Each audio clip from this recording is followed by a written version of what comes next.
Aloha and welcome to the PTC'21 Submarine Cable Workshop sessions.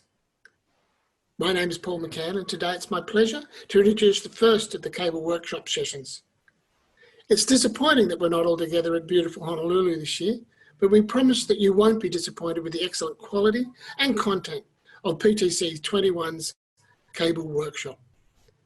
This year we'll start with the traditional Around the World update, and then over the next couple of days, further compelling and entertaining Cable Workshop presentations and panel discussions will be held covering undersea sensing and marine data sovereignty, moderated by Tony Mosley, and the impact of geopolitics on subsea cable, moderated by Elaine Stafford.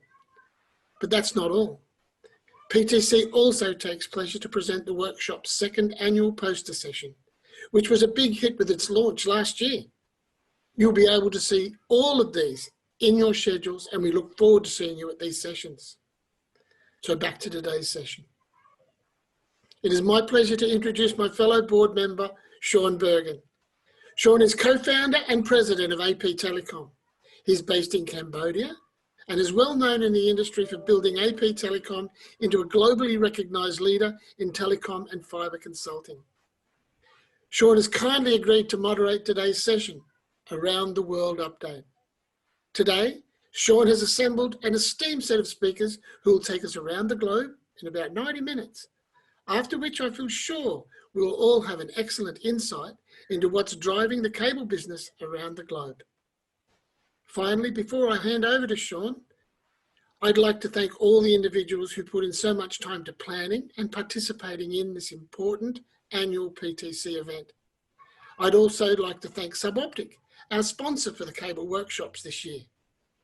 And with that, I turn it over to you, Sean. You can introduce today's speakers. Thank you to everybody. Aloha. Aloha and welcome to the Submarine Cable Workshop Regional Roundup. Normally we'd be doing this obviously live in the main ballroom on Sunday, the first Sunday of PTC. But unfortunately, we're not there this year. So this is what we're stuck with. So I'd like to welcome my panelists and thank them all for getting into the aloha spirit. I see some Hawaiian shirts and some leis and some frangipanis around the room. So that's wonderful. What we're planning to do today is we're going to cover off the regional roundup. So we're going to be looking at the Pacific, India, the Middle East, Africa, Americas, Europe, and the Arctic, Asia, and this year, for a bit of a twist, we're having a bit of a global view as well, to sort of bring it all together. So with me today, I have Gina Bohreer. She's the Senior VP from Hawaiki. She's going to be covering the Pacific. Hi, Gina, how are you doing? Just fine. Good morning, Sean. Good morning, everyone, and aloha. Aloha. Certainly wish that we were in Hawaii, but it's great to be together anyways, in this very looking back at a crazy year and looking forward to hopefully one where we can, again, get together live. So I'm looking forward to that. And thank you, Sean, and thank you, PTC, for asking us to participate this year and looking at the Pacific region, what's going on. No problems. And for covering off India and the Middle East, I have Praveen Agarwal. He's the Senior Vice President and Business Head from Airtel. I believe that's a relatively new title for you, Praveen.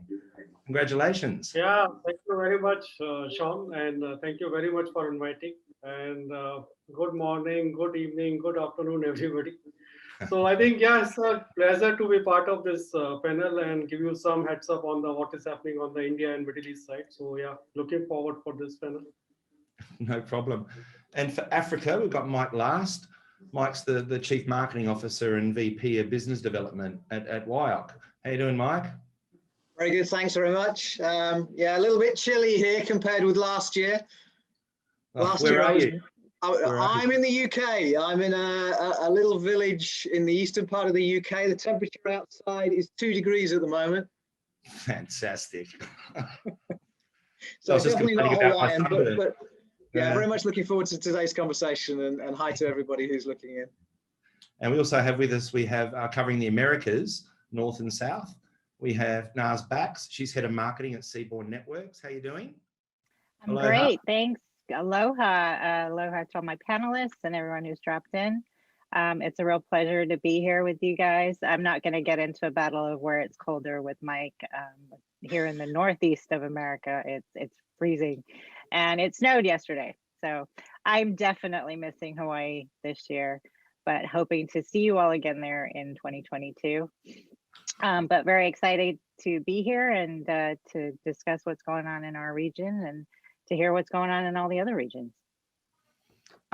And also we have covering Europe and the Arctic, we have Mr. Nigel Bayliff, the CEO of Aqua. How are you doing, Nigel? I'm doing great. Hello, everybody. I'm obviously not dressed for the Arctic. I'm trying to get the Hawaii PTC spirit going, but yeah, like everybody else, it's raining outside, it's cold, and I've been stuck in the same room for the last 9 months and going a little bit crazy.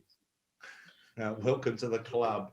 It looks like a little bit like the start of the Brady Bunch, this whole setup we've got here on the screen.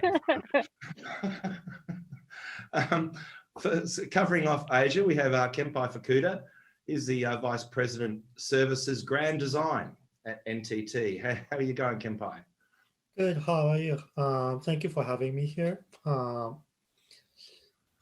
As in Europe, Japan is also quite chilly. I think it's like 4 degrees now outside, but it's fine, I think. Oh, well, just the last time, I promise I won't complain about my sunburn from playing golf yesterday.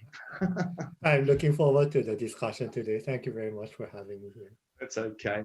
And for a global perspective, we have Alex Vaxmosky. He's the Director of Ecosystem Development at Equinix. How you doing, Alex?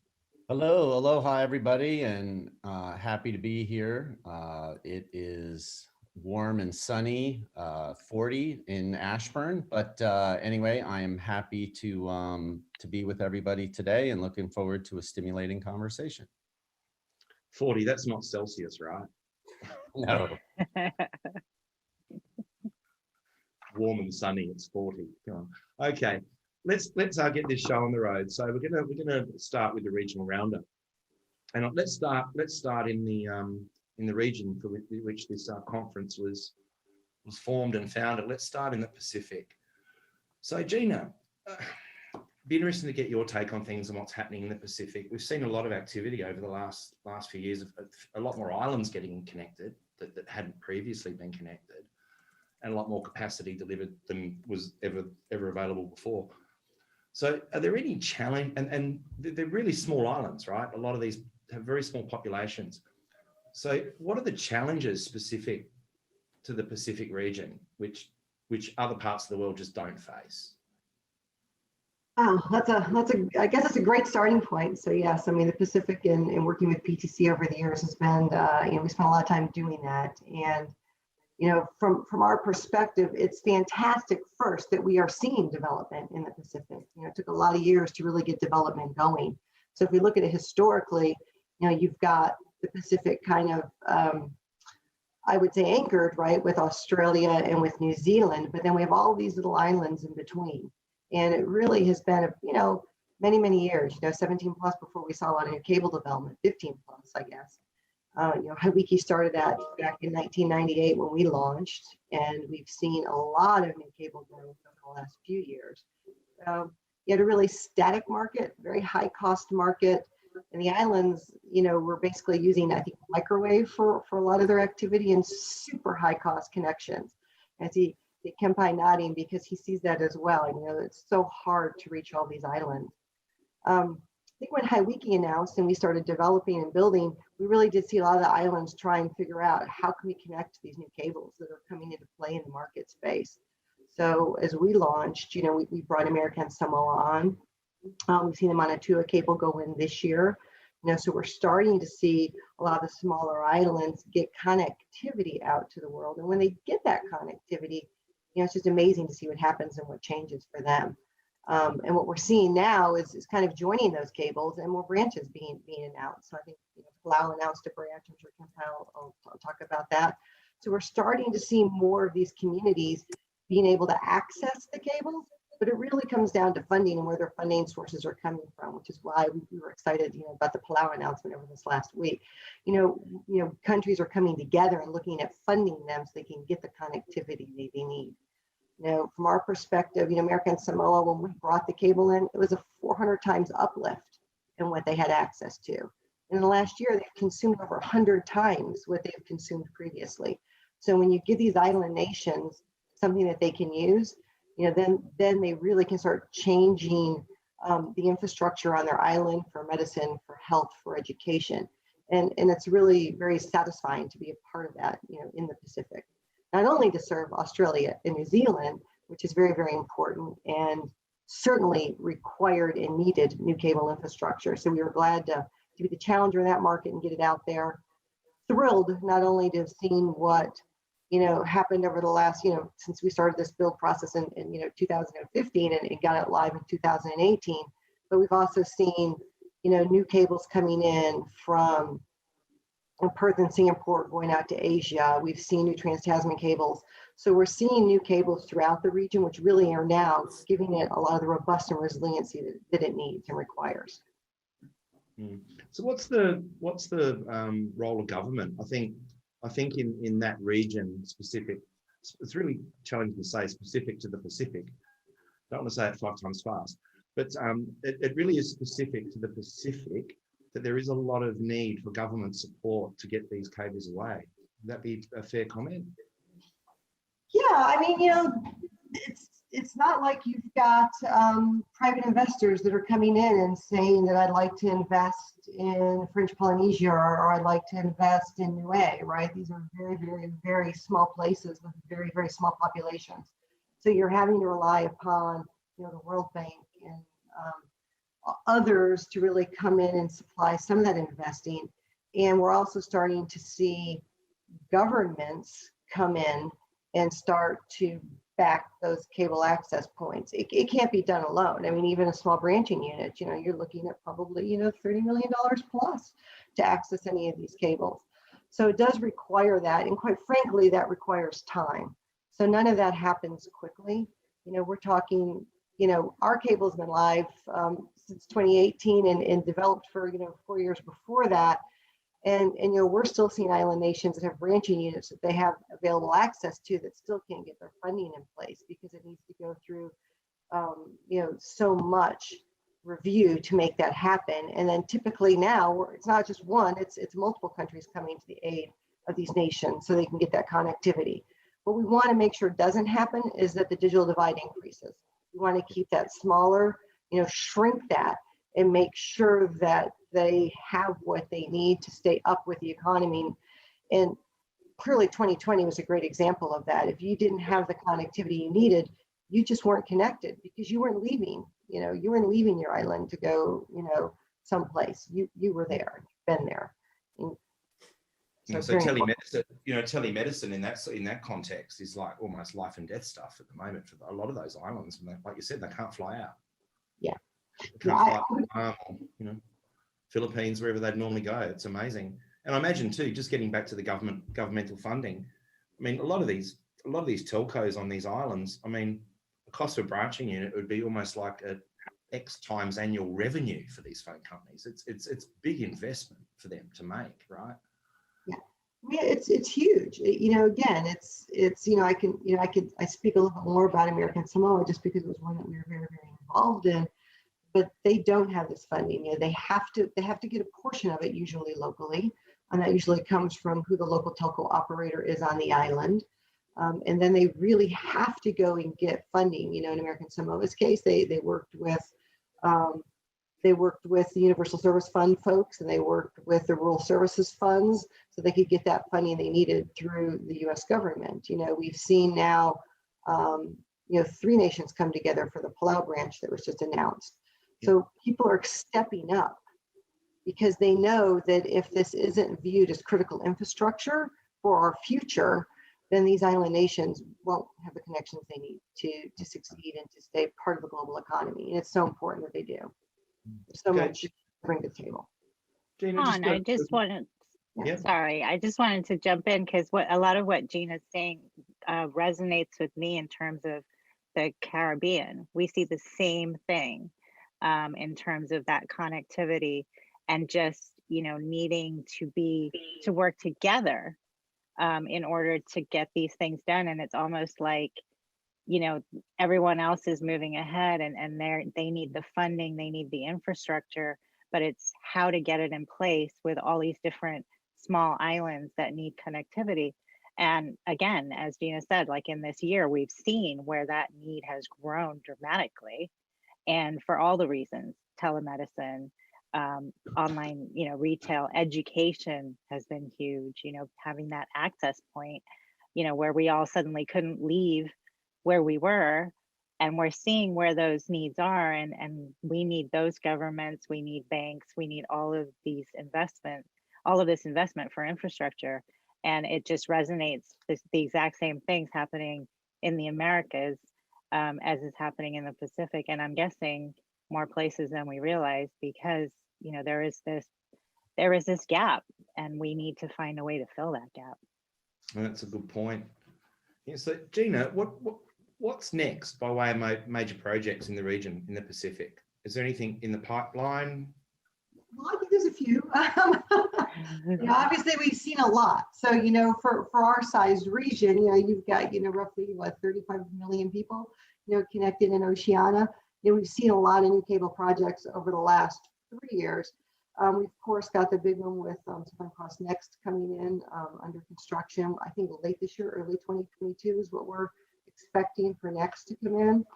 We're also seeing new cable announcements that might really expand the region and start using Oceania or Australia really as an exchange point. So we've got the new Chile, Australia, New Zealand cable that's been announced and planned, obviously a ways out still, but that's exciting because it takes a look at taking the Pacific and now connecting directly to South America for the first time. So that's very exciting to open up those new economies.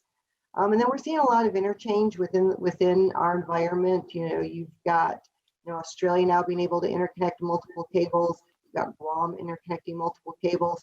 And we're starting to see what traditionally was just, hey, let's go service Oceania.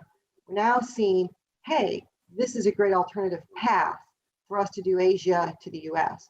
So I think with what's happening most recently with a few of the planned projects not getting to completion and accessing Hong Kong, we're starting to see people look for alternative routes out of Asia to the US, and the Pacific plays an extraordinarily important role in that. So we're starting to see a little bit of shift in that demand, and we're starting to see our environment, which is extremely stable, right? These are very resilient cables, they're very stable cables, they have very, very safe waters. We're starting to really see ourselves emerge in the Pacific as an alternative path now, maybe from Southeast Asia to Australia onward to the US. And there's multiple paths and ways to do that. So that's been very exciting. So. All right, well, thanks for that, Gina. So just moving along, let's skip across to India and the Middle East, Praveen. So welcome, buddy. So India's getting pretty interesting at the moment. I mean, it looks like it's getting a few new cables. We're seeing Mist, Sing, Geo are looking to build as well. What's driving all this sudden build activity out of India? Thanks, Sean. I think we are reaching to this directly opposite to what is happening into the Asia Pac, onto the Pacific region. I think we have the more than 1.3 billion people in India. Out of more than half on the broadband, so mobile broadband as well as the fixed line broadband. So around half a billion people, more than half a billion people on the broadband side, and that number which is increasing day by day. I think the fun perspective which you need to really see in the last, I would say after the AE1, which is the last cable came into the India, we have not seen any new cable which is coming to India. The demand is increasing day by day. This COVID has also expedited this demand. Internet traffic has increased by more than 30 to 40% range. The cable requirements are, OTT traffic is increasing day by day basis. I mean, lots of content which was there outside, now the OTT player are trying to bring to the India. And not only that, the part of the content side, but the affinity towards the globe is increasing for the Indian people. So that is something which is really increasing the requirement. We are talking about almost as a Airtel, we have invested heavily into the cable system. We are almost $400 million kind of money which has gone into the water. We are seeing almost 1.5 to 2 terabits of the capacity requirement every year now, which we are adding to our network internationally. And this is despite the fact is that lots of content provider has come to India and lots of traffic is started moving within India. So even that we are talking about almost adding, as a Airtel, we are adding almost 1.5 to 2 terabits. So as a total, India will be adding almost around 6 to 7 terabits of the capacity on yearly basis in the market. And right now, if you really see that kind of capacity is not available in Indian market, whatever the cable systems which we are having is almost getting full or reaching to the kind of end of life stage. So this requirements for the cable is going to increase further because we need to really see some big projects coming in the next 2-3 years time to really meet the existing or the incremental demand which we are seeing now day-to-day basis. Okay, so the other part of it, I mean, let's talk about India itself. You know, is potentially there a need for, you know, submarine cables from places like Chennai to Mumbai, just intra-India cables? I mean, is that sort of like an opportunity, do you think, for people to consider? Definitely, because currently, traditionally, if you really see the India market, there are the two landing stations. One is in Chennai and one is in Bombay. We also had some cable landing into the Cochin also, which is in between Bombay and Chennai. But if you really see, because India is a developing state and lots of constructions, road infrastructure is getting built up, the in-country connectivity is not very, very stable. When I say in terms of the stability, it is not on that the outages side, but there are the multiple links and the cable capacity gets switched over from one part to another, which provides you some kind of error. And for this high capacity network, this is not really acceptable to lots of OTTs or lots of telecom kind of operators. So from them point of view, and if you really see both Bombay, which is really western part of India, and the Chennai, which is the southern part of India, even if we divide the traffic between Bombay to Chennai, it will be humongous. So there is definitely possibilities and the scope to have the cable not only connecting Bombay, Chennai, but even connecting Bombay with the different cities, like as I mentioned earlier, the Cochin is there, Chennai is there, then we can go further down to east on the Kolkata or the eastern sides where we have a multiple connectivity to connect it. Okay, so India's in a unique geographic situation, I suppose. I imagine the decisions, network planning that you need to make are, do we look west towards the west, or do we look towards the east for connectivity? And that sort of brings me to my next question about the Middle East. We've seen a lot of cables come into places like Djibouti, and we're actually starting to see, you know, a lot of activity now in Oman. Starting to kick off places like Salalah. So there's 14 cables in Oman now. Since we landed Falcon in there, when I was with Flag in 2004 or 5, they've now built a huge ecosystem up there in Oman, and including even all the way down to Australia with that new cable down into Perth. It's an interesting place now. It is getting quite interesting in the Middle East. So how's Airtel viewing the Middle East in that context of, you know, do you look east or do you look west in terms of network planning and design? I imagine you have some demand into Asia and obviously the US, but arguably from your geography, it's just as easy to go through Oman, Djibouti across and to the US that way. So how do you deal with that from a network planning perspective? Because they're both a long way, either way, left or right. You're either going a long way. Yeah, I think it's the right question, Sean. If you traditionally see that India is kind of, we are fortunate enough to be in kind of the, let's say if we compare with the US West Coast and the East Coast, India actually enjoys both the similar kind of distance from both sides. So Chennai to the east, to the West Coast or Bombay to the East Coast, latency is kind of similar. It is similar kind of maybe around 200 milliseconds, which we get from both the directions. Now, traditionally speaking, lots of data center was present in the US and our capacity was, data transfer was happening in the US. So we were looking for the capacity for both sides, from India or Chennai to, let's say, to LA side, or to California. And then we were looking for the Bombay to the New York. But over the period of time, I think this ratio was always kind of similar, because again, as I mentioned, the latency was kind of similar in both the directions. And even the US data was kind of distributed across within the US side. So because of that, I think we were always kind of having the similarity, 50% traffic going to, let's say, towards East Coast side, 50% traffic is going towards the West Coast side. And that's where we always built up the cable system to meet those kind of requirements.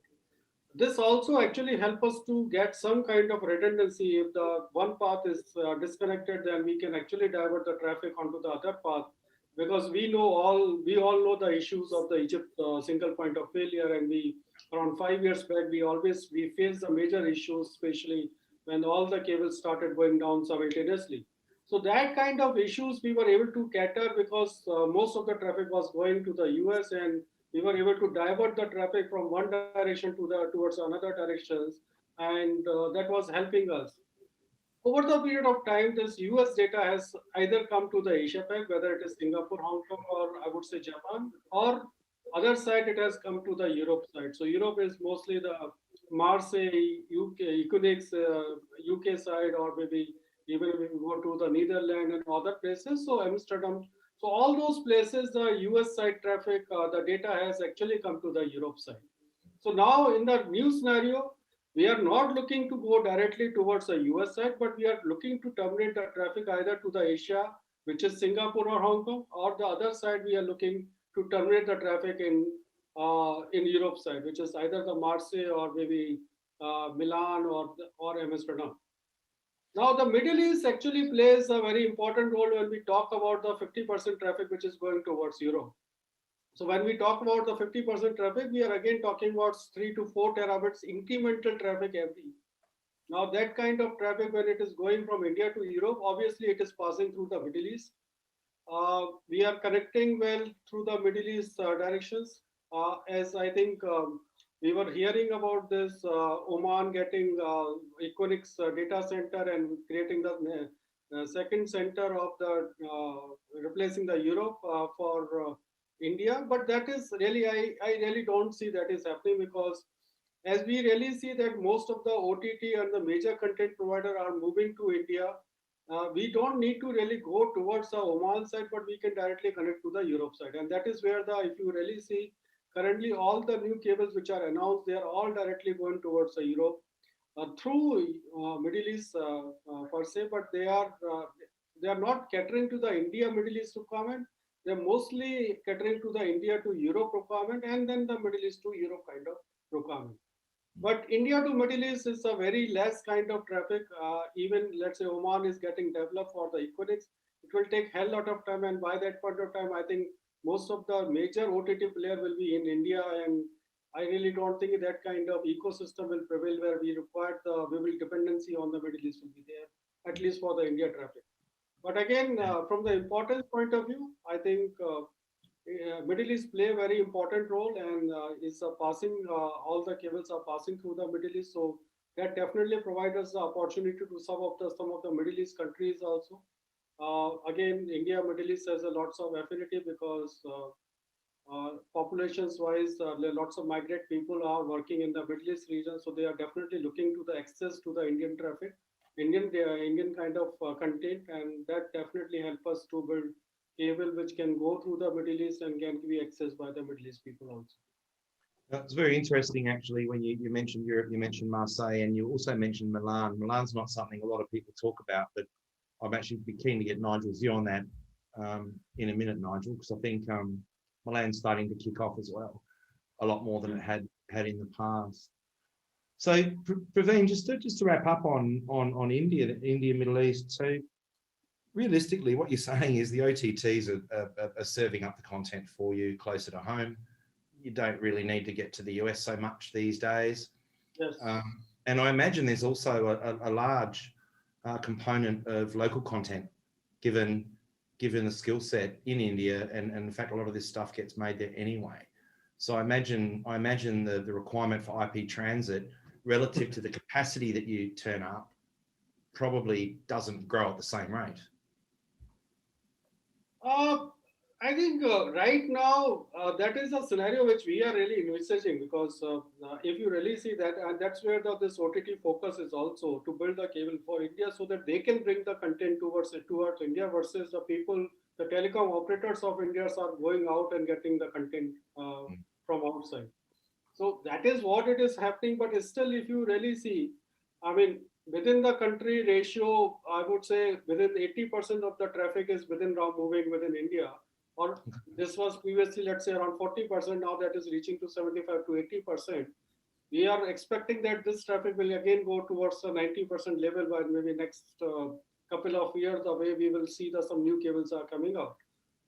But still, I mean, the point is that the way we are growing the capacity, even the 10% of the incremental traffic is still we talking about around 3 to 4 terabits of the every year kind of traffic which is growing. So that's where I think the problem is. I mean, though the requirements may not increasing the way they are increasing earlier because of the localization of the data traffic, but still the quantum is high. So even we are talking about, let's say, adding around 2 terabits in our network, we are talking about to have at least 2 cables to serve the requirements for next 5 to 6 years. And then beyond that, we start again planning for the next 5 to 10 years. So that way, the requirements for the cable is not decreasing.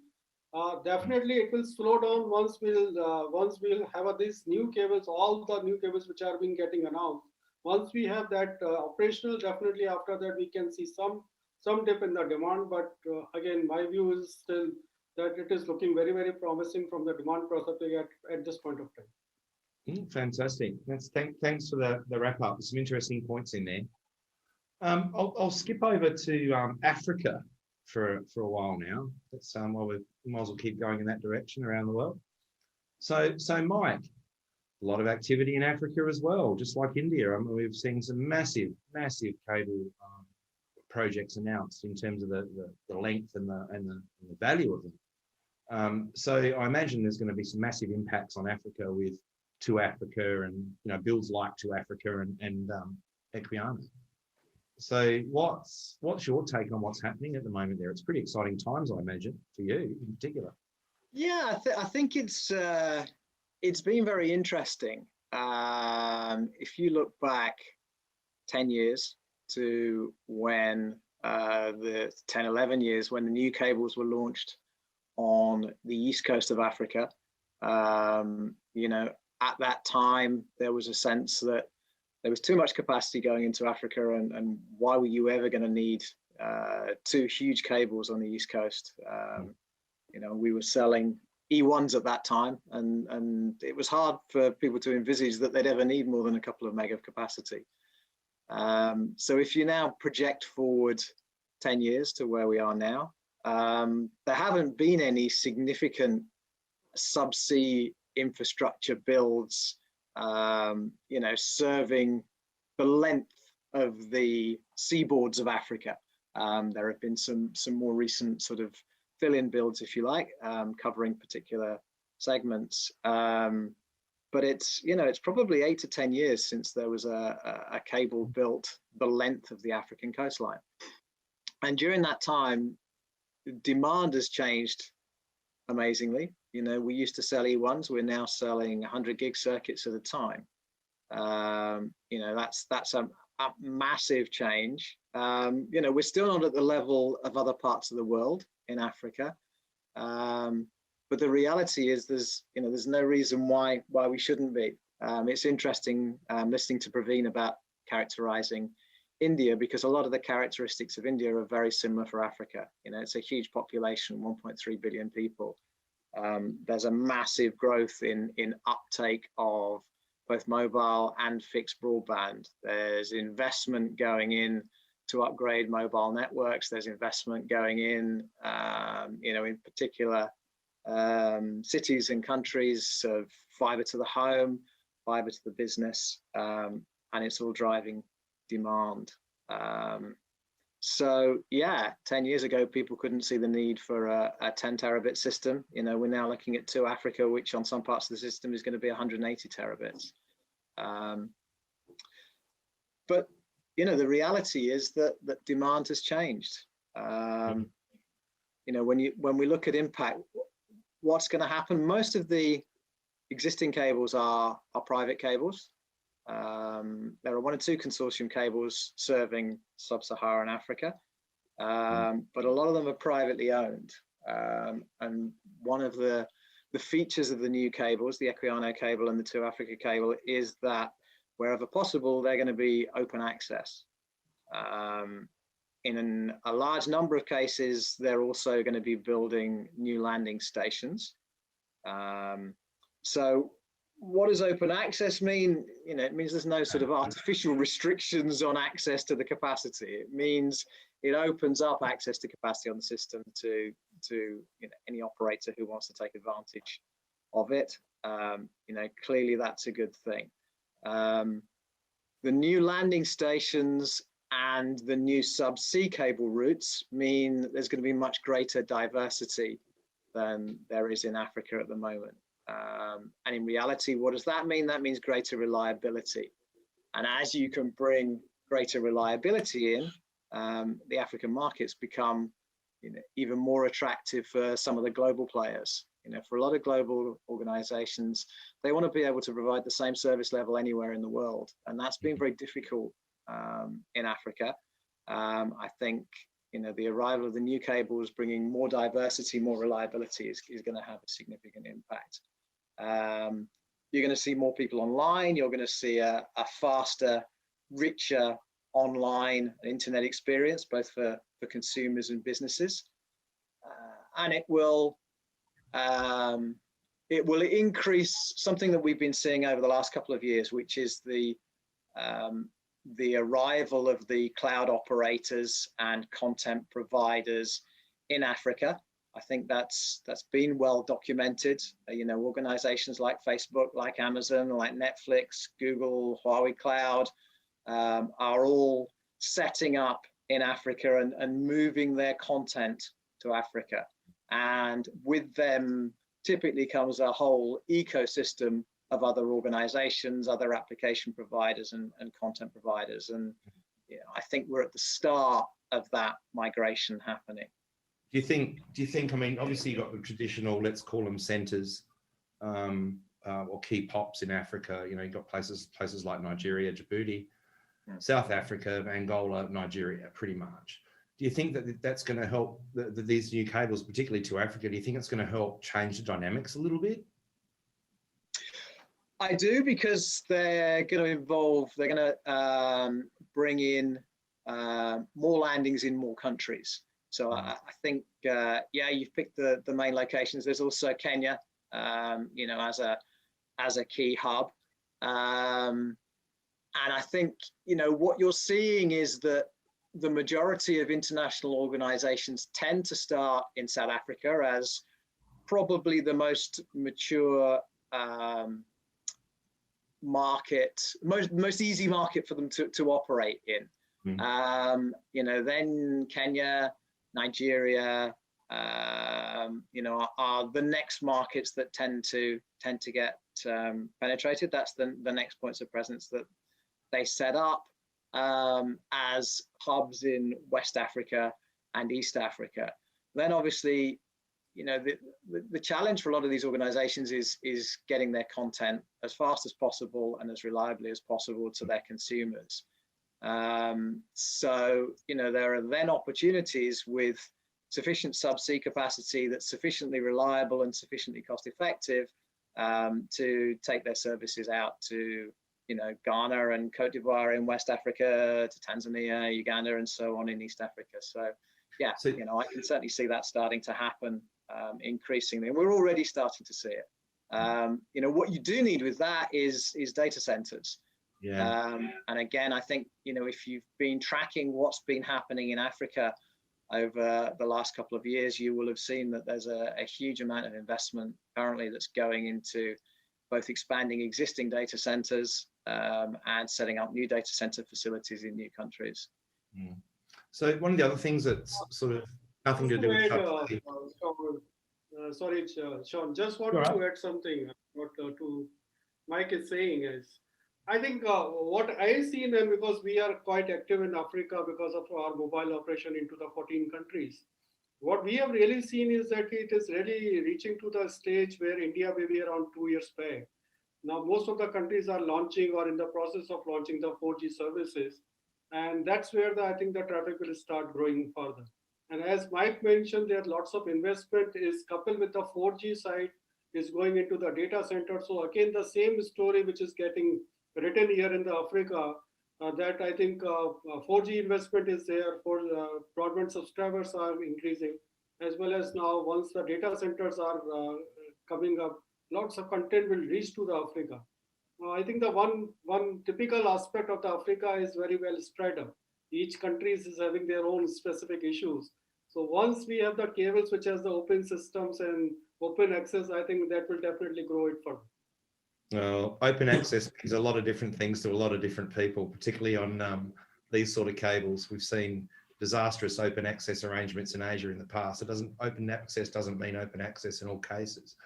But Mike, something I just want to touch on that's probably non-subsea related, just real quick. How do you think that these new cables will impact on the landlocked nations inside Africa? Is there a strategy to try and integrate somehow some of these landlocked countries so that they derive some benefit from these new investments?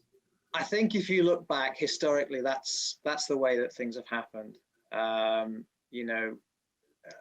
We started on the East Coast with the Easy submarine cable, and in a similar timeline, the Seacom submarine cable, also landed on the East Coast. And the arrival of that international capacity was really a stimulant for national network construction to take place, not only within the coastal countries, but to the borders of the landlocked countries. And that stimulated a lot of network deployment. The way I see it going forward is that will continue. And I think if you look over the last 10 years, again, there's been investment in national infrastructure and in connecting the landlocked countries. I think this will stimulate more of that investment. And it's going to be important because, with these new cables going in, availability of international capacity is not going to be the bottleneck. That's not going to be the throttle on consumption. It's going to be the distribution networks within countries and to landlocked countries. So that's where the investment will need to go. And I think, you're starting to see it, and I think you'll see more of it, over the next couple of years. Yeah, because arguably, to Gina's point and also Naaz's point about some of these island nations that struggle in the Pacific and also in the Caribbean, you could argue that some of these landlocked nations in Africa suffer from the same thing to an extent. Definitely to an extent. I mean, if you look at the cost of bandwidth now compared with where it was, in the satellite days, there's been a huge change, a step change, and in terms of availability of bandwidth as well. But there's still a lot of work to be done. Reliability is a challenge because you're dependent on a limited number of routes to the coast, and there's certainly still opportunities to improve all of that. So one thing, speaking of routes, depending on which part of the world you're from, I think one thing that sort of intrigued me, Mike, and you might be able to answer this, is we've always seen a lot of talk about a cable potentially from somewhere like South Africa or Kenya across to Singapore. A lot of talk. It's been on the drawing board for many years. What are you seeing happening there in terms of something crossing the Indian Ocean in the relative near term? It's an interesting one, Sean. The safe route to Asia has been in place for a very, very long time now. It must be coming to end of life. And in theory, you'd look at that and you'd say, that there's an obvious opportunity for replacement of that cable. If I talk purely from a wireline perspective, the overwhelming majority of our demand is either in Africa or for connectivity back to Europe. We see very little demand for connectivity to Asia. part of that is because we're a wholesale operator, so we don't sell enterprise services. We sell to other carriers, and a lot of the Asian carriers have got connectivity either to Europe, or to Djibouti, for example, so they have their own capacity. But it's an interesting one, and as you say, it's not something that's really taken off. What we do now have going into the water at the moment is the Peace Cable, and the Peace Cable will be providing connectivity from Asia through Pakistan, initially into Kenya. They've also announced an expansion to South Africa, and I think it will be interesting to see how that takes off when it's in the water. In reality, unless there is a demand for direct connectivity between sub-Saharan Africa and Asia, people who are building resilient global networks going both ways around the globe will still typically use the traditional route through the Red Sea, on the existing cables that run into Europe and then around to the States. And capacity on that route is relatively cheap. And if that's what you're trying to compete with when you're putting together the business case for a new subsea cable to run, over a very, very long distance, you need a very, very good case to support that. And that case won't be justified on the back of people building resilience into their global networks. It can only be justified on demand directly between Asia and sub-Saharan Africa. And I suspect it's been hard for anybody to capture that demand in a way that generates a good enough business case to do it. Clearly, Peace are going ahead, and as I say, it'll be interesting to see how that takes off. I think you've got a similar challenge, when you look on the other side of Africa, with the cables that have been deployed between West Africa and South America. Again, from our perspective, we've seen very, very little demand for that route. And again, I think, cables have been deployed. I don't know whether we've got anybody on the panel who can sort of comment on that. It would be interesting to know how, how those are doing. But that's my view on the challenge with that route, Sean. I think, probably as things stand, there's insufficient demand to justify a cable, but we'll see how Peace does. Yeah, but there's also, I suppose, enough cables. There's enough cables being built between Asia and places like Oman and Djibouti and off to Marseille and Milan that can interconnect easily enough with systems like to Africa. So then it almost becomes it's a gap on the map, should get built when maybe it doesn't need to get built. Yeah, generally cables get built where there's a need, where there's a demand, without doubt. Nigel? Yeah, it's a capacity market, not a fibre pair market, isn't it? And that's probably the issue that means it's not in the first phalanx of builds in everybody's minds right now. Yeah, it's pretty tough to put a business case up to a bank based on a capacity sales model rather than a fibre pair sales model these days, that's for sure. It's struggle to get it built. But, okay. So let me just add one thing to what Mike was talking about. So I understand there's a lot of cables that run through Iran or Iraq, for example, or from Turkey, bypassing Marseille. Those are sold at premium today, but I don't find much people actually wanting to take that capacity. I assume that's because it's more enterprise focused and not the bulk piece, where like for us, even with NTT, we tend to sell more like in units of terabits, not in gigabits. So when we sell to customers, these are usually hyperscalers. They will or like big carriers. They will buy like 500 gigs, 1 terabit, or maybe even more. So that's how, for us as well, it's easy to justify a new build, but not what you, as you mentioned, for pure capacity sales. And like we do have a cable from Japan going through Russia, all the way to Europe. Unfortunately, we only turned up probably 200-300 gigs of capacity out of what we can actually sell, because the cable capacity, the system should be capable of turning out more than the term, but unfortunately, Well, that's as we reality. say, the wetter the better. The terrestrial side of it. So yeah, I understand. So Nigel, over to you, mate. Just so I was reading something the other day about the Atlantic, and there was talk of 20+ cables planned, build, needed over the next decade. It might even been as high as 40 cables from memory. Yeah, 20 is nowhere near enough. I think it was Nanog. I think it was Nanog 76 where Alan Maudlin and Tim Strong did their kind of empirical projection. It might have been Suboptic actually, but it was about 1.5 years ago now, and their empirical projection was 41, just my age, 16 fiber pair minimum.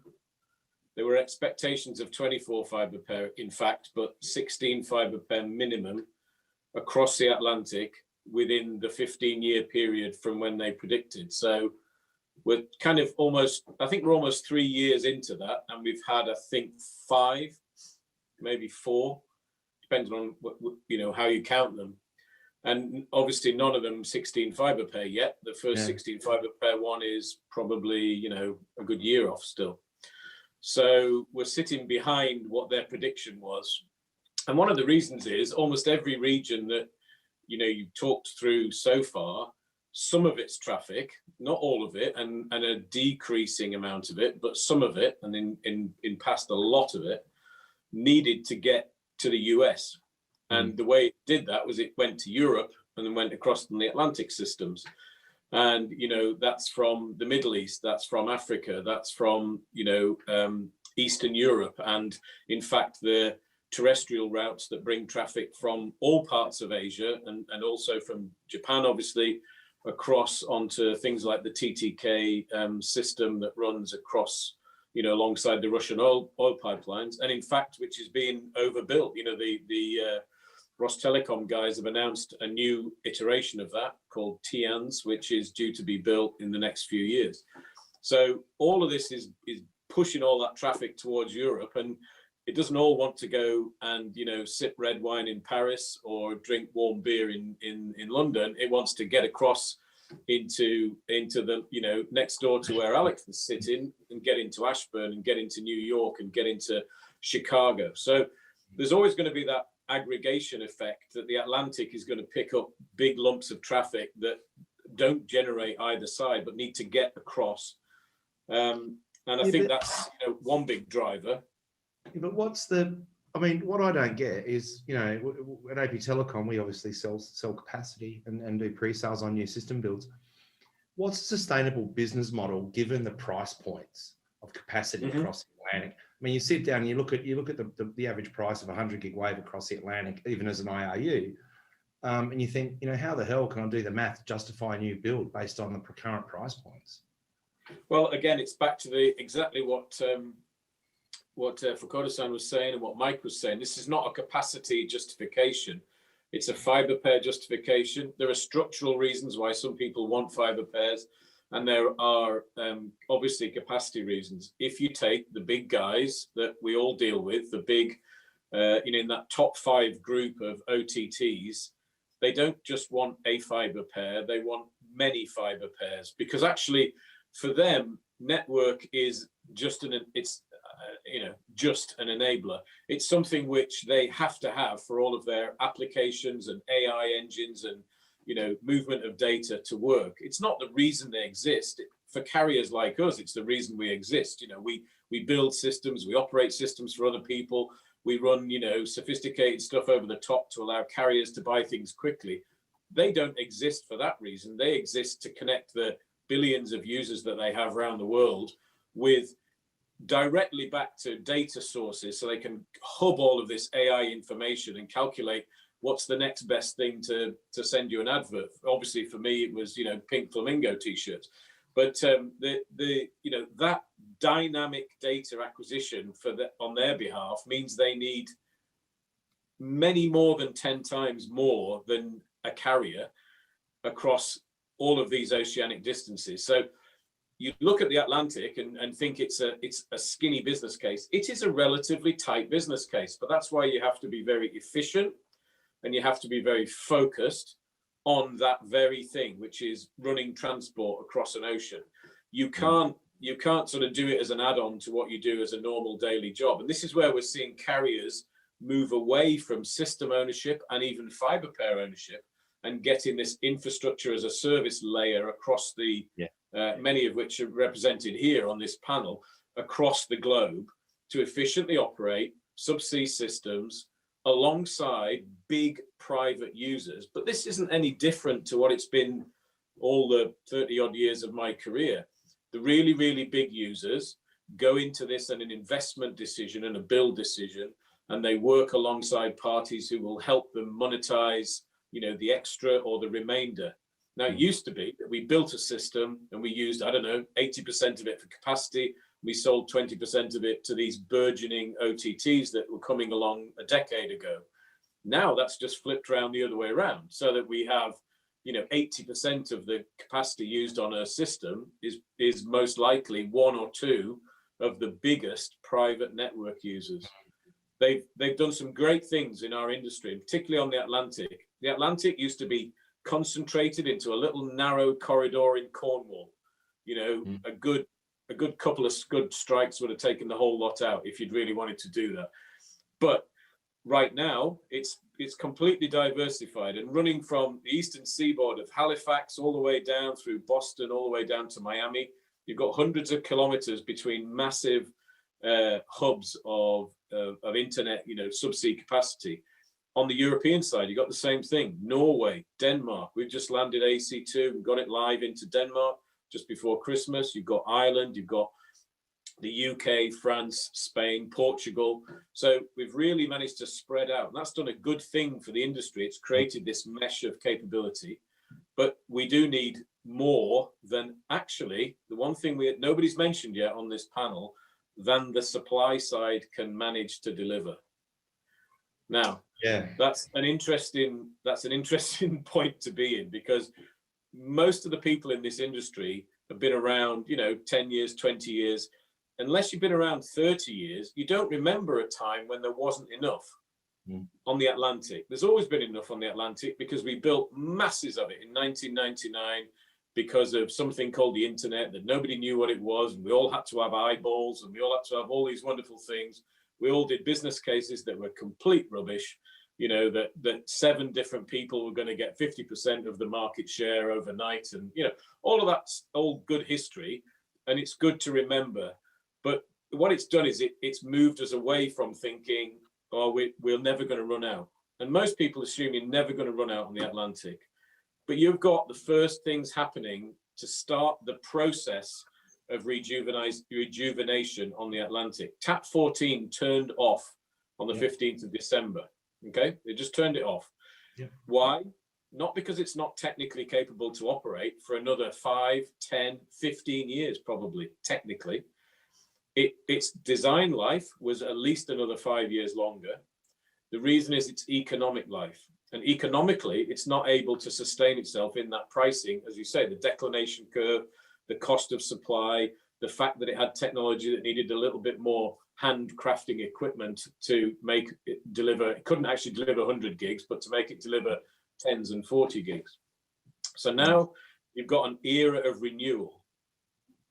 And the era of renewal is about getting cables that are coherent, cables that are, you know, multiple fiber pairs, and that can allow, you know, capabilities of today that the likes of Sienna, Infinera, and Nokia deliver, to put much more capacity, tens and tens of times more capacity per fiber pair. So, you know, we're in that zone, but what are we going to face in terms of the supply side?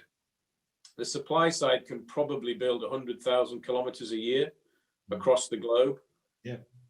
If you start to add up just some of the systems you've talked about now in the last hour or so of discussion, we already exceed that already. So even if you've got the money in your hands right now for, I don't know, 150, 200 million per Atlantic system, could you get it built in 10 years? No, there's no supply side. And what have we done to the supply side? We've pushed the pricing down. We've pushed the conditions of contract up. And we're now making it harder for them to go and invest in supply side upgrade. So could you build a cable factory? Maybe. Could you build a cable ship? We're building them at the rate of about 1 every 2 years. And don't forget, they expire as well. So they start to, disappear off the asset register. So we've got this interesting situation where we're probably going to be facing less cables being built than needed on some of the busy routes. And that's going to mean for an interesting time, I think, for all of us. So economically, the case is there to operate a private cable. We do it, and we make money. We don't have any debt, and we do that off the built of a private cable where we sold some of the capacity to the big OTTs. And then now the smaller consortium, 4, 6 types of 4 to 6 people on an Atlantic system, building a cable, 16 fiber pairs, some for their own use, some for capacity sales, some for unique reasons. Let's say GTT, obviously their low latency reason. There's also some cables being planned between Norway and Canada. And in fact, now we start to bring in the thoughts about the Arctic, because there's some really great plans for Arctic cables coming out of Japan, going to Europe, picking up the Atlantic along the way, picking up the Pacific along the way. We're involved in 2 at least Arctic cables. There are about 5 being discussed. And, my view over the last 35 years in this industry is when there's 4 or 5 people talking about something, then at least one of them gets built. So, that's been on a reasonably useful ratio. So, there's a big bunch of stuff going on. The Arctic, because of global warming, has become easier to build. It's still a complex place because of permitting. It's a very unique, both sides, both the, above Russia and above Canada, both sides of the Arctic are unique ecologically and have to be carefully protected.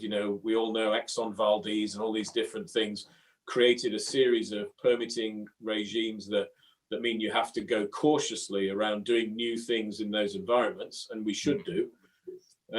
But that will happen within the next year. There'll be, a cable project properly starting, putting cable, making cable and starting to put cable into the water to cover one of those Arctic areas. But the Atlantic is still going to need 20, 30 more 16 fiber pair cables that can deliver the connectivity from all the newer systems that are going around Africa, that are coming in out of Asia through the traditional route, and that's up through the Red Sea, the non-traditional route, and that's across land in various places, Iran, Iraq, Israel, etc. And also to carry traffic, which is coming on the diagonal. So we now see some diagonal systems. Ella-Link is the first one, going to run from Portugal down to Brazil. But actually, if you know your history and you know the industry well, that's actually a rerun of Atlantis 2. That pretty much ran a similar sort of, regime. And there's an example why perhaps something like SAFE being rebuilt is not so far-fetched. It's an older cable. It's a very stable route. And these routes, the diagonal routes, not the big sort of highways, but the diagonal routes start to come into their own once people start to realize that they're fairly feasible to build them if you can get the factory space and the ship space and a decent business case. So I think the Atlantic is always going to be a bit of a bellwether for the rest of the world in terms of economic model. But I think the rest of the world seems to be getting there a lot quicker than perhaps everybody thought. The average pricing is still dropping very high on many of the other routes. On the Atlantic, it's probably between 10 and 15% declination now. And given that it's been a solid 25 plus for a long, long time, that's obviously welcome because it's softening the bottom of the curve. But it's also perhaps a bellwether for everywhere else that we will start to, bottom out in terms of price declinations and build routes because the capacity will be needed. 5G, OTTs, new apps. 4G in Africa will stimulate completely unknown things that will be very specific to Africa, because 4G is like an innovation oxygen. Yeah. It has been elsewhere in the world. It lets people watch full feature films on their phones, on the tube, on the way to work, or not that anybody goes on the tube anymore, but 5G will do the same thing, but to a different level. So I think we look forward, honestly, to actually having more work than we can think about in our industry, and not a decline, and not some sort of regionalized zoning of places where I only need to go to Europe to get my content from the Middle East. I don't need to go all the way to America, because dynamic content, you'll always have to get it live, and that's always going to need high capacity routes. Yeah, and you make some good points about price decline, compounding price declines year on year, which horrifies all of us. But I think we've seen, in the Pacific, particularly in the Trans-Pacific systems, we've seen a softening of the decline as well because of limited amount of capacity. Systems like AAG, very popular. The replacements hadn't necessarily come into service on time, and the price basically stabilized for a couple of years. So we're starting to see those sorts of things happen across the Pacific, intra-Asia, and across the Atlantic as well. But moving, while we're on that side of the Atlantic, Naaz, let's have a chat about what's happening over in the Americas, shall we? I think. Let's. Why not? So I think what I'm keen to understand from your perspective are the hotspots to watch in the US. Is it a continued drive, to the flagship Virginia Beach? Is that the new be all and end all of submarine cable landings for the US out of the Atlantic? Or are we going to see a more shifted focus towards the Caribbean and more builds to South America? So the answer would be yes and yes. I think you're going to have there's a drive for larger, more diverse transatlantic cables. So you're going to expect more of those things. But it's interesting, having listened to everyone talking about the different systems, the demand has changed, right? So what I'm hearing from almost everyone is the regional need is high. So we're not necessarily talking about just subsea cables. We're talking about the regional need in the Americas for cables, whether that's pure capacity north to south or regional connectivity. Those are the huge things that we're seeing in the marketplace.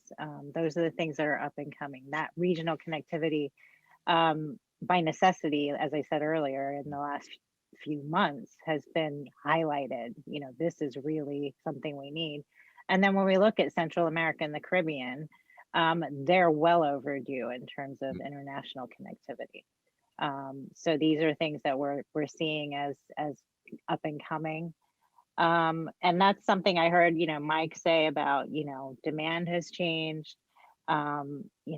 We're seeing bandwidth demand increasing with a definite move from 10G to 100 gig, purchase it. And that's driven by volume. We're seeing it across content owners for gaming and streaming and shopping and, distributers and traditional telcos.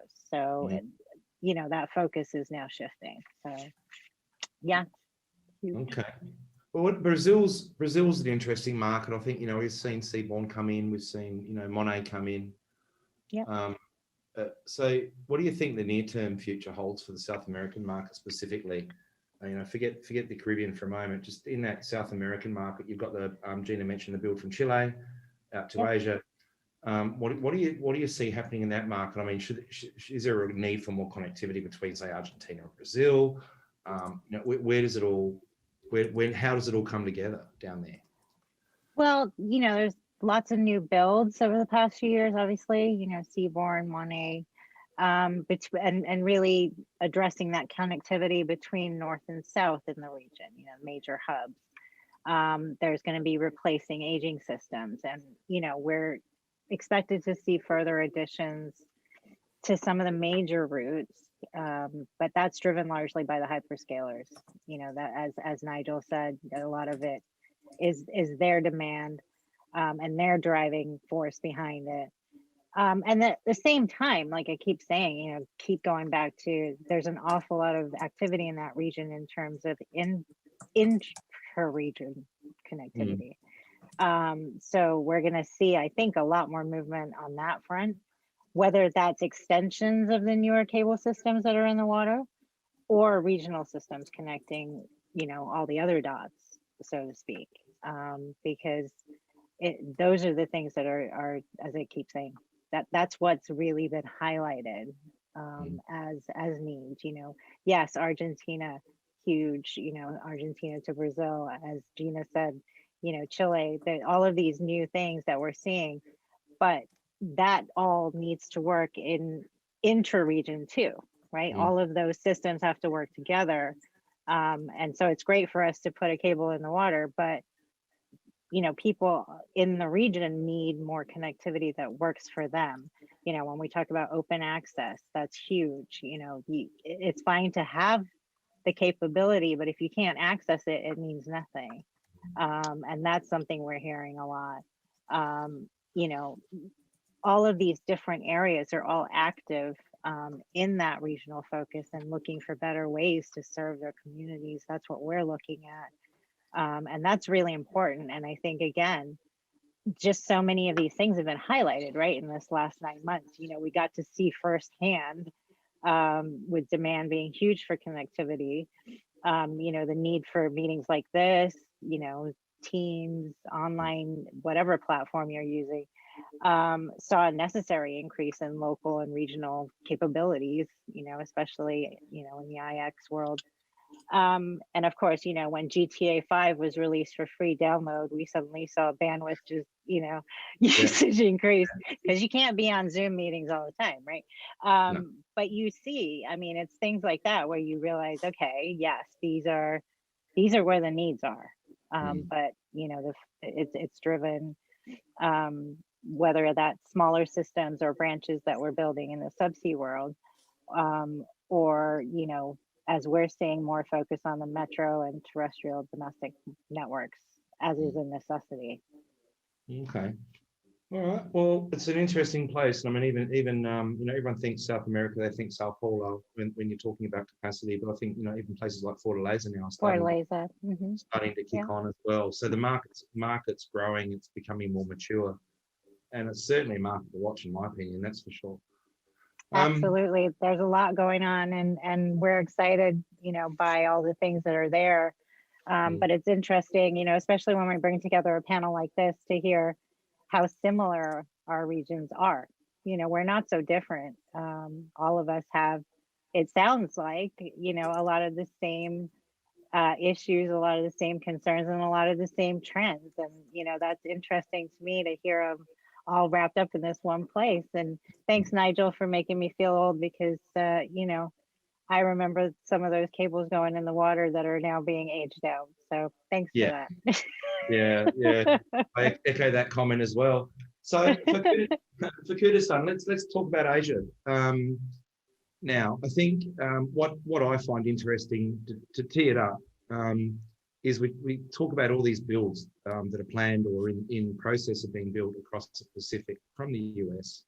My math says it's something like 800 terabits coming into service over the next 3 to 4 years, if they all get approved. So it raises a couple of questions for me. First of all, the first thing I'd like to ask you is, do you think there's enough intra-Asia capacity being built or planned to distribute this massive, let's call it a tidal wave of available capacity coming across the Pacific? Do you think that there's enough intra-Asia systems in planning? You know, particularly between my guess would be Singapore, Hong Kong, Japan, Singapore, that triangle. So just keen to get your thoughts on intra-Asia in that context. Okay. First of all, talking about the Pacific, we just turned up our new cable system, Jupiter, last year. Yep. That goes from US to Japan. And from Japan southwards, I think we are going to build one cable system called Apricot, which goes all the way down to Singapore. And the other one we have in plan is something that was mentioned earlier about MIST, which goes from Asia to India. We believe that that's still not, from a telco like ourselves, I think it's enough. But unfortunately, it seems like it's not enough in the market. So what I mean is that, as I've been hearing from the other panelists today, the OTTs are driving a lot of these demands. And I still find that they are not happy with the capacity we have in Asia, going both to the US across the Pacific and going down to Hong Kong or Singapore or to Singapore. So our Apricot is going to be a new system which connects Singapore to Japan, but we are trying to be a little bit more creative to avoid the China waters and go through Indonesia. So for those kind of things we have to think about, because that's how in Asia it's not as simple as probably the other parts of the world like US or Europe, where we do have a lot of conflict of interest among the countries. So probably we need to be, in order to meet the demands of the OTTs who are our partners today, we have to be very, very creative and be quick as well. And actually, because they are driving the demands, it's getting easier for us to justify a build of cable compared to like maybe 3-4 years ago. Until that time, we had to talk with the other carriers, and we have to pile up the demand for our internal use as well as for our wholesale demand to actually build a business case. But today it seems, what I find at least is that OTTs will pick up at least half of the fiber pairs in the cable system, which means that we only have to take half the risk at least, maybe even lower. So which is a very good thing. And I do find some of our friends in other parts of the world doing quite similar things as well, partnering with the OTTs. Like Jupiter is one of the cables that we built together with our OTT friends. MIST and Apricot as well. So it's good that we have that, but one small problem we have is that we cannot pick where we want to go, because yes, they have a louder voice. So that's what I find. At least back to your question, I believe that we still have capacity to build more and more because the OTTs are asking for more. And it seems that it's getting into sort of like intra-region rather than inter-region. So going from US to Japan is not much of a demand compared to like interconnecting Japan, Hong Kong, and Singapore. Yeah, that's what I see. To that point, then let me just ask you. You know, given the I suppose the geopolitical challenges, let's call them that, in Southeast Asia in general, I sort of assume there's going to be some new hubs that emerge, maybe beyond Hong Kong. So, in your mind, where do you see those hubs being? And Singapore, from my perspective, I think it's always going to be a hub, but I also see Singapore as a massive single point of failure. A lot of cables coming into Singapore. not a lot of land to actually physically land the cables.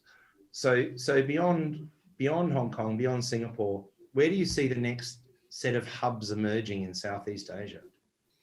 Actually, what I'm trying to pitch today, actually I pitched this 10 years ago as well, but I'm trying to look at the Malay Peninsula as like the, how to say,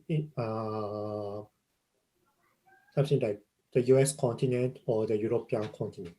So Malaysia and Singapore is a separate country, but they are connected inland.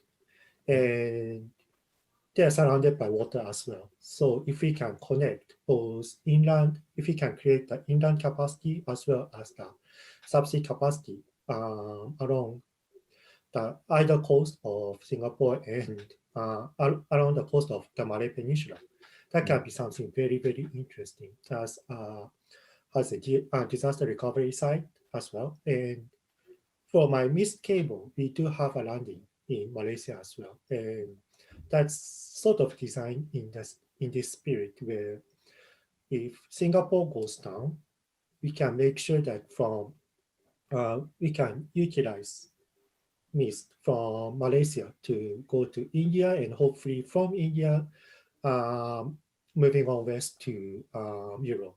And on the other end, if we have the terrestrial cable from Malaysia to Singapore, then we can interconnect with AC or Apricot and go back to Japan and then connect to the US. So that's something I am pitching, we are looking into. Of course, there are a lot of challenges because the regulations are not that easy to overcome, but I think it's worth the challenge. But rather than looking into other countries like Thailand, or Thailand is also difficult. So I think it's better to look. That's why we are looking into Malaysia. Okay. So what about on the other side of Southeast Asia, the Philippines, Taiwan? Do you see either of those countries emerging as more of I suppose a sub hub, one of a better description? Philippines will be very, very interesting. We do have, as you know, PLDT is a very good partner of ours. We do have, so AAC, our subsea cable system, PLDT is also an investor. So what we did was that we designed this cable to land on the east coast of the Philippine Islands, east side, so that there's an interconnection to the west side, and then from there on we can connect to cables like APCN2, which can be sort of like a disaster recovery. Yeah. So correct. And also from there we can in the future, like I think Gina mentioned about Guam. Guam is quite important as well, and the connectivity from Philippines to Guam is quite popular, I believe. And from there, I think we can go to the US, or on the other side, we can go to Southeast Asia through Guam and the Philippines. So I think Philippines would be a very good point as well. Okay, well, thank you very much for that. And I think we'll move along because we're starting to not run out of time, but we're pretty much on time. Excuse me. Alex, Equinix being a global operation, I was really, really keen to get you on this panel for the regional roundup, just to kind of bring it all together and provide a bit of a global context in terms of what you guys see happening in your market. So what does Equinix see as the major global transformative trends, in the subsea industry this year? What's happening that's transformational? Mahalo, Sean. We've shared an incredible digital journey with our customers over the last 20 years. From helping the public internet scale in the early days, we've been instrumental in helping service providers grow on the Equinix global platform. As submarine cable systems connect the world's continents and carry all international communications traffic, providing interconnection to those systems on a global platform is a critical component to our customers' digital growth. The demand for subsea bandwidth is largely driven by a continued shift towards cloud services and the explosion of mobile device usage, which provides numerous opportunities for the subsea industry to build cables going forward. By all estimates, the current growth rate, with the data running over all major global subsea routes, is exceeding roughly 35%. With cable design capacity going from 6 to 24 fiber pairs, supporting a capacity of 50 to 60 terabits per pair, and with overall theoretical capacity running into the hundreds of terabits, subsea cables are obviously becoming the predominant way digital workloads are being transferred around the world. The current construction cycle is a departure from previous iterations where telecom consortiums shared the cost of construction in exchange for fixed allocations of bandwidth. This is what Nigel was referring to earlier. Development is increasingly shifting to independent cable operators utilizing a project finance approach with cloud providers serving as the anchor tenants. Companies are pre-leasing sometimes up to 50% capacity of a new cable in exchange for favorable pricing. As a result, the project risk is reduced and construction moves faster. In the next few years, cable capacity, by our estimates, is set to double across most major trunk routes. The geographic mix of new projects is shifting from smaller regional connections to major links between data center hubs in North America, Europe, and Asia. Just less than 6 years ago, approximately 80% of submarine cables global capacity was used by network service providers.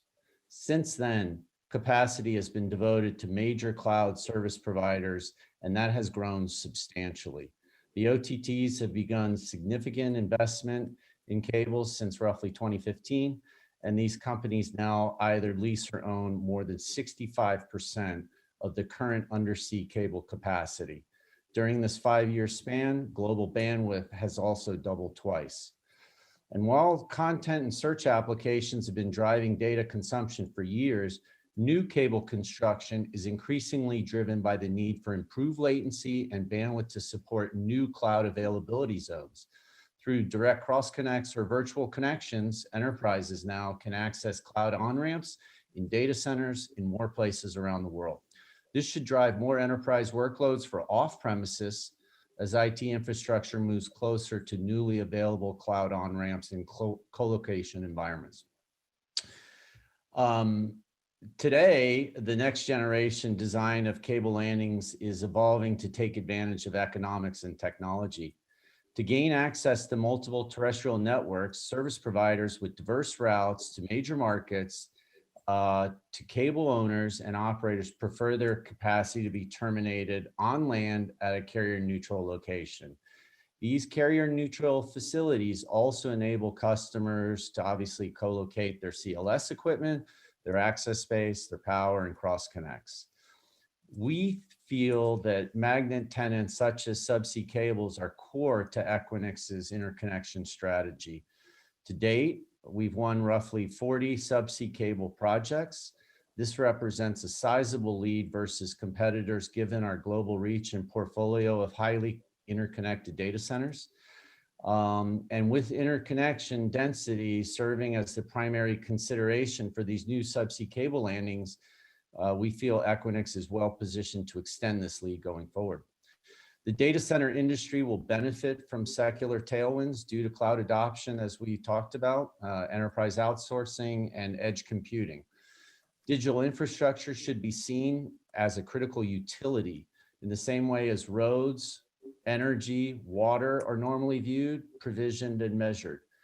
Going digital increases general economic activity for the wider good of citizens nationally and internationally. All of this obviously in turn enables governments to increase competitiveness, the ease of doing business, and certainly adds significant GDP impact.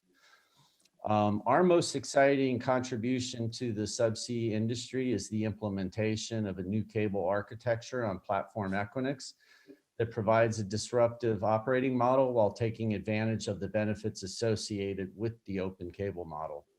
We've modernized the industry by upending decades-long practice of terminating subsea cables and CLSs that are far from the beach. And innovations, obviously, in optical transmission have cleared the way for a newly interconnection model in which the cables land directly in our data centers. Last year at PTC, we were fortunate enough to win the Best Data Center Innovation Award for our Cloud Exchange Fabric solution. Our recently announced Equinix Fabric capabilities are changing the way digital businesses connect to this critical infrastructure. We now enable roughly 40 metros around the world where we can support a subsea cable. And we've also dramatically expanded the number of digital ecosystem customers that can now be accessed through this switching fabric. And that has basically grown our platform 3x since we started into this business. So again, we're excited about the near-term growth prospects associated with subsea business, and certainly see it as a critical pillar to our interconnection strategy going forward. Wow, it's pretty amazing the growth you guys have had in context of, well, the pivot, not pivot, but the additional revenues and opportunities have derived from getting more heavily involved in the subcable industry. I think it's been quite an innovative approach to integrating into the industry. So guys, we just about run out of time. So what I want to do is put a virtual dollar bet down with each of you right now. And I want just one number from you. So which quarter in 2021, or will it be 2022, before we all get to meet each other face to face at a conference? So it's a virtual dollar there. So which quarter, if everyone could pick a month or a quarter this year, or maybe it's 2022, I don't know. So Gina, when are we all going to get to see each other?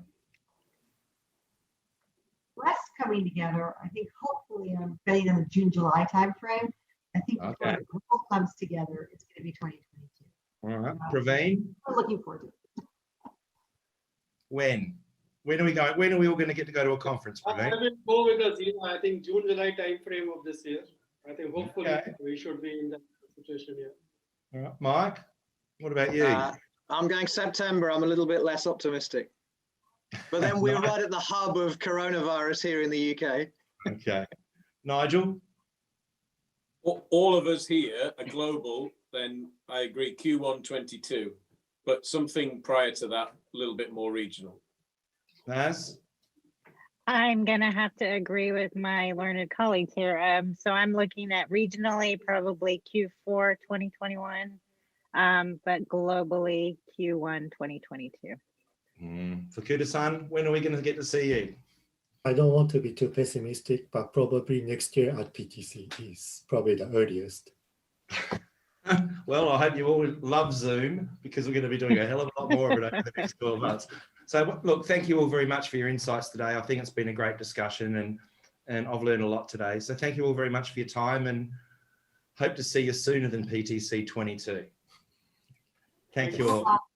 Thank you. Aloha. Thank you. Aloha. Bye. Mahalo to SubOptic and all of our participants for a great session. Want to learn more about some of our sponsors, exhibitors, and their organizations? Visit the many exhibit booths in the PTC Hub.